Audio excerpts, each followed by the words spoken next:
आप सबका फिर एक बार एडुवन हिंदी की इस बेहतरीन प्लेटफॉर्म पर बहुत बहुत स्वागत व अभिनंदन है। आज हम लोग विज्ञान की कुछ महत्वपूर्ण प्रश्नों को देख लेंगे जो वेरी वेरी इंपॉर्टेंट क्वेश्चंस है। चलिए बिना देरी करते हुए शुरू करते हैं। पहला क्वेश्चन है, कौन सा हाइड्रोकार्बन सबसे सरल यौगिक है? ऑप्शन नंबर ए में है मीथेन, ऑप्शन नंबर बी में है इथेन, ऑप्शन नंबर सी में है प्रोपेन, ऑप्शन नंबर डी में है ब्यूटेन। तो सबसे सरल यौगिक पूछा है, यानी हम लोग का क्वेश्चन नंबर 1 का करेक्ट आंसर हो जाएगा ऑप्शन नंबर ए, मीथेन सबसे सरल यौगिक है। नेक्स्ट क्वेश्चन देख लेते हैं, वायुमंडल में प्रकाश का कौन सा रंग वर्ण अधिक प्रकीर्णन करता है? यानी वायुमंडल में कौन सा रंग का प्रकीर्णन सबसे अधिक होता है? ऑप्शन नंबर ए में है लाल, ऑप्शन नंबर बी में है नीला, ऑप्शन नंबर सी में है पीला, ऑप्शन नंबर डी में है नारंगी।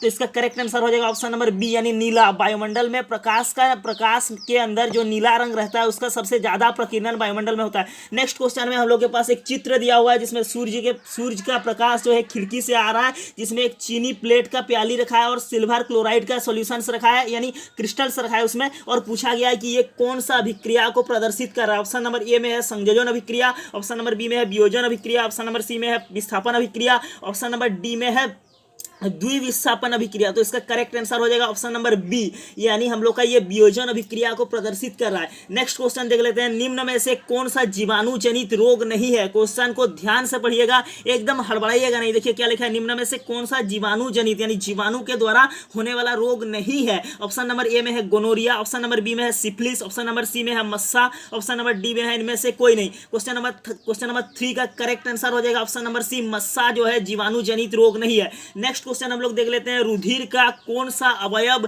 रक्तस्राव को रोकने में मदद करता है? ऑप्शन नंबर ए में है लसिका, ऑप्शन नंबर बी में है प्लाज्मा, ऑप्शन नंबर सी में है प्लेटलेट्स, ऑप्शन नंबर डी में है इनमें से कोई नहीं। क्वेश्चन पूछा है रुधिर का कौन सा अवयव यानी कौन सा पार्ट्स जो है रक्त को थक्का जमने में यानी रक्त को रोकने में मदद करता है? इसका करेक्ट आंसर हो जाएगा ऑप्शन नंबर सी, प्लेटलेट्स यानी पट्टिकाणु जो है रक्त अवयव को थक्का जमाने में मदद करता है। नेक्स्ट क्वेश्चन हम लोग देख लेते हैं, निम्न में से कौन बौने पौधे को दर्शित करता है? यानी ये मेंडल जी के प्रयोग से दिया हुआ है। ऑप्शन नंबर ए में है capital T small T, option number B में है small T capital T, option number C में है both small T, option number D में है कैपिटल टी। तो इसमें हम लोग जानते हैं मेंडल के प्रयोगों के अनुसार जब एक शुद्ध लंबा पौधा और एक शुद्ध बोना पौधा को हम लोग संकरण कराते हैं तो पहली पीढ़ी में जो है हम लोग के पास हाइब्रिड उत्पन्न होता है, यानी कैपिटल टी और small T is the correct answer. Question number 15 का ए हो जाएगा करेक्ट आंसर। नेक्स्ट क्वेश्चन देख लेते हैं, निम्न में से कौन एक लिंगी पुष्प है? ऑप्शन नंबर ए में है गुड़हल का पुष्प एक लिंगी पुष्प है, ऑप्शन नंबर बी है सरसों का पुष्प, ऑप्शन नंबर सी में है पपीता का पुष्प,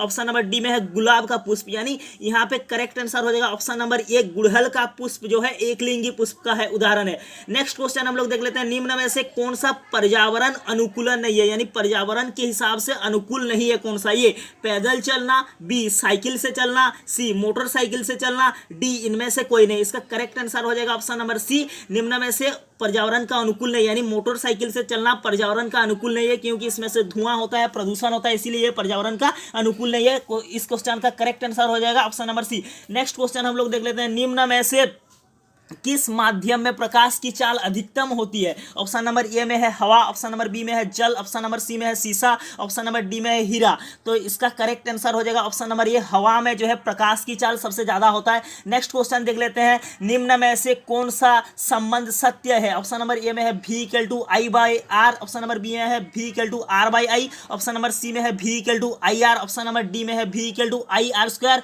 ये क्वेश्चन जो है ओम के नियम से ड्राइव्ड किया गया है। इसका करेक्ट आंसर हो जाएगा ऑप्शन नंबर सी, V=I/R इसका करेक्ट आंसर। नेक्स्ट क्वेश्चन हम लोग देख लेते हैं, मेरु रज्जु निकलता है ऑप्शन नंबर ए में है प्रमस्तिष्क से, ऑप्शन नंबर बी में है अनुमस्तिष्क से, ऑप्शन नंबर सी में है पोन्स से, ऑप्शन नंबर डी में है मेडुला से। तो मेरु रज्जु जो है इसका करेक्ट आंसर हो जाएगा ऑप्शन नंबर बी, मेरु रज्जु अनुमस्तिष्क से निकलता है। नेक्स्ट क्वेश्चन हम लोग देख लेते हैं, किसी लेंस द्वारा उत्पन्न आवर्धन का एसआई मात्रक क्या है? ऑप्शन नंबर ए में है मीटर, ऑप्शन नंबर बी में है सेंटीमीटर, ऑप्शन नंबर सी में है मिलीमीटर, ऑप्शन नंबर डी में है मात्रक विहीन यानी कोई मात्रक नहीं है। तो इस क्वेश्चन का करेक्ट आंसर हो जाएगा ऑप्शन नंबर सी, मिलीमीटर जो है लेंस की आवर्धन का एसआई मात्रक है। नेक्स्ट देख लेते हैं, संगमरमर का रासायनिक सूत्र क्या है? ऑप्शन नंबर ए में है CaO, ऑप्शन नंबर बी में है CaOH2, ऑप्शन नंबर सी में है CaCO3, ऑप्शन नंबर डी में है इनमें से कोई नहीं। संगमरमर का रासायनिक सूत्र हो जाएगा CaCO3 यानी option number C is the correct answer. Next question हम लोग देख लेते हैं, ओजोन परत किस हानिकारक विकिरण से पृथ्वी को सुरक्षा प्रदान करता है? ए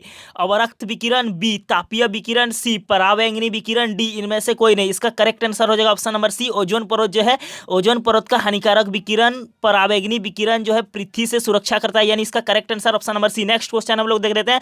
धोबिया सोडा यानी धोने वाला सोडा का रासायनिक सूत्र है। ऑप्शन नंबर ए में है NaHCO3, ऑप्शन नंबर बी में है Na2CO3 10H2O, option number C में है CaOH2, ऑप्शन नंबर डी में है इनमें से कोई नहीं, यानी 26 का correct answer is B Na2CO3 10H2O। धोने वाला सोडा यानी धोबिया सोडा का रासायनिक सूत्र है। नेक्स्ट क्वेश्चन हम लोग देख लेते हैं। हमारा शरीर किस pH परास के बीच कार्य करता है? ऑप्शन नंबर ए में है 4 से 4.8, ऑप्शन नंबर बी में है 5 से 5.8, ऑप्शन नंबर सी में है 6 से 6.8, ऑप्शन नंबर डी में है 7 से 7.8। तो इसका करेक्ट आंसर हो जाएगा ऑप्शन नंबर डी, यानी 7 से 7.8 pH परास के बीच हमारा शरीर कार्य करता है। नेक्स्ट क्वेश्चन हम लोग देख लेते हैं। विद्युत आवेश का SI मात्रक क्या है? ऑप्शन नंबर ए में है वोल्ट, ऑप्शन नंबर बी में है ओम, ऑप्शन नंबर सी में है एम्पियर, ऑप्शन नंबर डी में है कूलाम। इसका करेक्ट आंसर हो जाएगा ऑप्शन नंबर डी, विद्युत आवेश का SI मात्रक कूलाम। नेक्स्ट क्वेश्चन हम लोग देख लेते हैं। विभक्त बलय का उपयोग किस उपकरण में किया जाता है? ऑप्शन नंबर ए में है विद्युत मोटर, ऑप्शन नंबर बी में है विद्युत जनित्र, ऑप्शन नंबर सी में है आमीटर यानी ए मीटर, ऑप्शन नंबर डी में है गैल्वेनोमीटर। इसका करेक्ट आंसर हो जाएगा ऑप्शन नंबर ए, विभक्त बलय का उपयोग जो है विद्युत मोटर में किया जाता है। नेक्स्ट क्वेश्चन हम लोग देख लेते हैं। क्लोरीन के परमाणु की बाध्यतम कक्षा में इलेक्ट्रॉन की संख्या कितनी होती है? ऑप्शन नंबर ए में है 5, ऑप्शन नंबर बी में है 6, ऑप्शन नंबर सी में है 7, ऑप्शन नंबर डी में है 8। इसका करेक्ट आंसर हो जाएगा ऑप्शन नंबर सी, क्योंकि क्लोरीन का जो परमाणु संख्या 17 होता है, यानी 287 इलेक्ट्रॉनिक विन्यास, यानी बाध्यतम कोष में जो है 7 इलेक्ट्रॉन हो जाएगा। नेक्स्ट क्वेश्चन हम लोग देख लेते हैं। किसी अंतरिक्ष यात्री को आकाश कैसा प्रतीत होता है? ऑप्शन नंबर ए में है काला, ऑप्शन नंबर बी में है नीला, ऑप्शन नंबर सी में है नीला लाल, ऑप्शन नंबर डी में है इनमें से कोई नहीं। इसका करेक्ट आंसर हो जाएगा ऑप्शन नंबर ए, काला। किसी अंतरिक्ष यात्री को जो है आकाश अंतरिक्ष में काला प्रतीत होता है। नेक्स्ट क्वेश्चन हम लोग देख लेते हैं। ऑक्सीजन के 2 परमाणुओं के बीच कितने आबंध बनते हैं? यानी ऑक्सीजन यानी O2 में एक O और दूसरा O के बीच कितने बंधन बना रहता है, उसी को आबंध पूछा गया है। ऑप्शन नंबर ए में है 1 आबंध, ऑप्शन नंबर बी में है 2 आबंध, ऑप्शन नंबर सी में है 3 आबंध, ऑप्शन नंबर डी में है इनमें से कोई नहीं। ऑक्सीजन के 2 परमाणुओं के बीच द्वि आबंध पाया जाता है, यानी डबल बंड पाया जाता है। इसका करेक्ट आंसर हो जाएगा option number B. Next question हम लोग देख लेते हैं। एक चित्र दिया गया है जिसमें एक प्राणी में उसका प्रजनन की पद्धति को प्रदर्शित किया गया है और 4 ऑप्शन देके पूछा गया है कि ये कौन सा प्राणी है और कौन सा पद्धति से हो रहा है प्रजनन। ऑप्शन नंबर ए में है मुकुलन, ऑप्शन नंबर बी में है विखंडन, ऑप्शन नंबर सी में है द्विखंडन, ऑप्शन नंबर डी में है पुनरुत्पादन। तो इसका करेक्ट आंसर हो जाएगा ऑप्शन नंबर डी, ये प्लेनेरिया में पुनरुत्पादन को प्रदर्शित करता है ये चित्र। नेक्स्ट क्वेश्चन हम लोग दे लेते हैं। किस दर्पण का उपयोग मरीजों के दांतों का बड़ा प्रतिबिंब देखने के लिए करता है? ऑप्शन नंबर ए में है समतल दर्पण, ऑप्शन नंबर बी में है अवतल दर्पण, ऑप्शन नंबर सी में है उत्तल दर्पण, ऑप्शन नंबर डी में है इनमें से कोई नहीं। इसका करेक्ट आंसर हो जाएगा अवतल दर्पण। दंत विशेषज्ञ यानी दांत का डॉक्टर जो है दांत को बड़ा प्रतिबिंब यानी बड़ा करके देखने के लिए अवतल दर्पण का उपयोग करता है। नेक्स्ट क्वेश्चन हम लोग देख लेते हैं। कौन सा लेंस अपसारी लेंस भी कहलाता है? ऑप्शन नंबर ए में है अवतल लेंस, ऑप्शन नंबर बी में है उत्तल लेंस, ऑप्शन नंबर सी में है अवतल एवं उत्तल दोनों लेंस, ऑप्शन नंबर डी में है इनमें से कोई नहीं। इसका करेक्ट आंसर हो जाएगा ऑप्शन नंबर ए अवतल लेंस। अवतल लेंस को जो है अपसारी लेंस भी कहते हैं। नेक्स्ट क्वेश्चन हम लोग देख लेते हैं। पुतली के साइज को कौन नियंत्रित करता है? ऑप्शन नंबर ए में है पक्षाभि,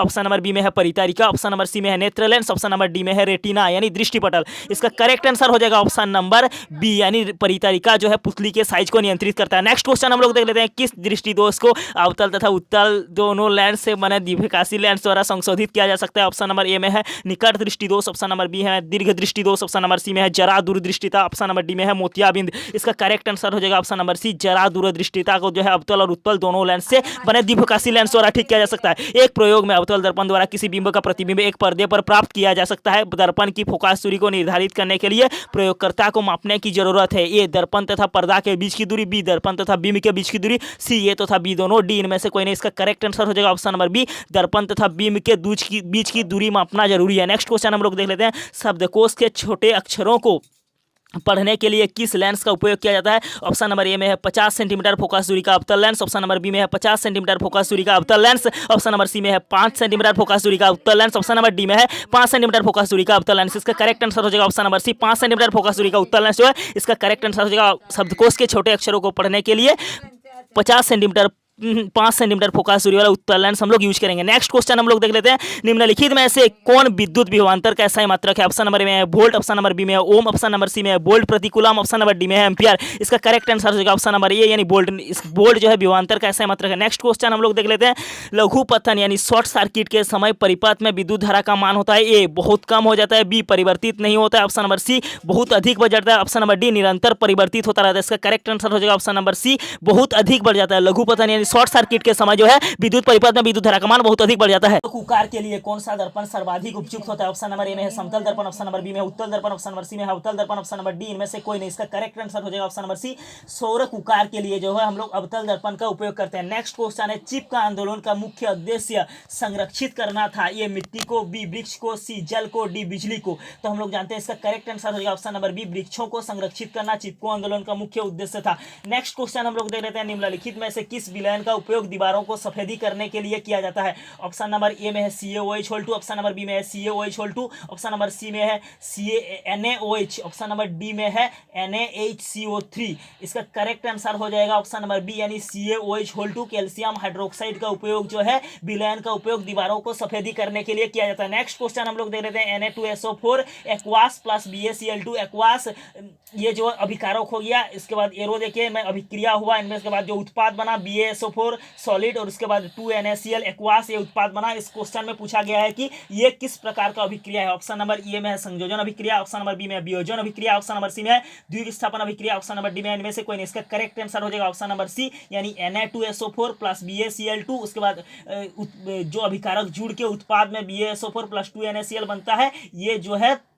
द्विविस्थापन अभिक्रिया का उदाहरण है। नेक्स्ट क्वेश्चन हम लोग देख लेते हैं, निम्नलिखित में से कौन सा बुझा हुआ चूना है? ए CaO, बी CaOH2, सी CaCO3, डी Ca। इसका करेक्ट आंसर हो जाएगा ऑप्शन नंबर 2 CaOH2 जो है बुझा हुआ चूना है। नेक्स्ट क्वेश्चन हम लोग देख लेते हैं, लवण Na2CO3 का जलीय विलयन का pH होता है A7, बी 7 से अधिक, सी 7 से कम, डी में से कोई नहीं। इसका करेक्ट आंसर हो जाएगा ऑप्शन नंबर ए। इसका करेक्ट आंसर Na2CO3 का जलीय विलयन का pH मान जो है 7 होता है। नेक्स्ट क्वेश्चन हम लोग और last question, very very important question, इसको देखना मत भूलिएगा। देख लीजिए, बॉक्साइट किस धातु का महत्वपूर्ण अयस्क है? ये तांबा, बी जस्ता, सी एल्यूमिनियम, डी लोहा। इसका करेक्ट आंसर हो जाएगा ऑप्शन नंबर सी बॉक्साइट जो है बॉक्साइट एल्यूमिनियम धातु का महत्वपूर्ण अयस्क है।